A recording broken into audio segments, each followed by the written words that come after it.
Well, call it what you want, but the president's not calling it anything. The administration ruling it doesn't have to determine whether that mess in Egypt is a government takeover or not. So that we'll just keep sending that country over $1 billion in aid to former Congressman Ron Paul, who says we need to cut the funding.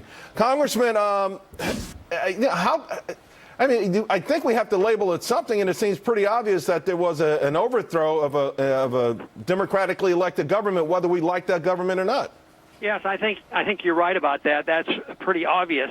But, you know, if we had a proper-sized government, if we had a government living within the law and following the Constitution, this argument would be irrelevant, because I think it'd be much easier to say that nobody should have any foreign aid and we shouldn't condition it. So here we're saying, well, we'll send them money, which we've been doing for, 30-some years, and billions of dollars that went down a rat hole.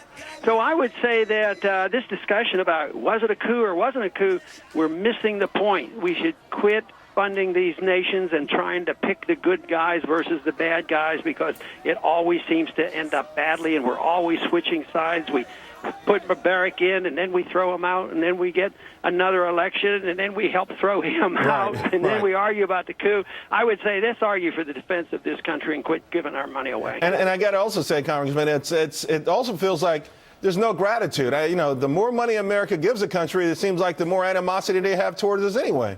Yeah, you can't buy friendship, and besides, we don't have money. We have to just borrow the money from somebody or print the money, and it contributes, to it.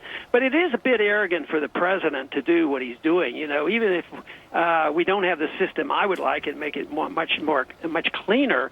There are some rules, and he's supposed to follow them, and under the rules, he's supposed to cut off that aid.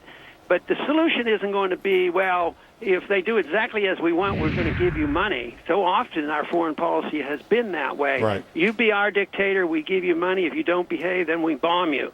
And I'd like to see someday that we have a different foreign policy. Yeah, well, you have a large following that agree. You just touched on something, though, with the president and a sort of sense of arrogance with respect to rules that have been in place for a while. This week we know that Holder says he's going to go after Texas and their voting system, despite the Supreme Court ruling.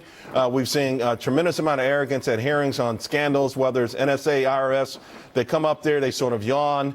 What's going on? Is this something that always happens, or is this something that's really unique for this particular administration? Well, it's been happening for a long time. It's just much worse. And you can add to your list this idea that the president announced today that he would not go to the Congress, that Congress works too slowly, and he's going to do the funding of all the projects necessary. So, no, it's lawlessness.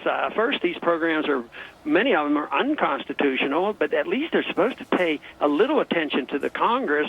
But, these executive orders are out of control, and I would say, no, it's not unique for this president, but believe me, it's worse than ever before. Right. It continues to get worse, but it's up to the people and it's up to the Congress to rein this in. They could if they wanted to, but unfortunately there's not enough backbone up there to really rein in the presidential powers that he has assumed. But why? So why would Republicans allow this to happen? And the only theory I can believe is that they figure, okay, you know what, make this office the almighty, omnipotent, and sooner or later a Republican will have that kind of power. Why else would they lay down for this?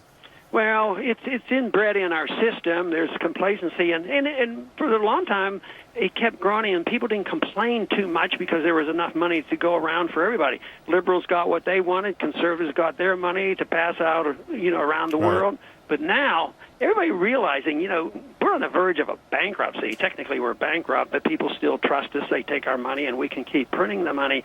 But they know it's coming to an end, right. and this is why I think people are becoming more partisan. But it is a mess. It's the acknowledgement and the allowing of our presidents to usurp these powers and act on their own. That has been so dangerous, but it's been around for a long time. It's amazing. It's absolutely amazing. And to your point, somebody better draw a line in the sand real soon. We're glad you're still around to talk about it, and we appreciate your time tonight. Thank you. Thanks for having me. All right. Well, D.C. might be afraid to stir up trouble over there.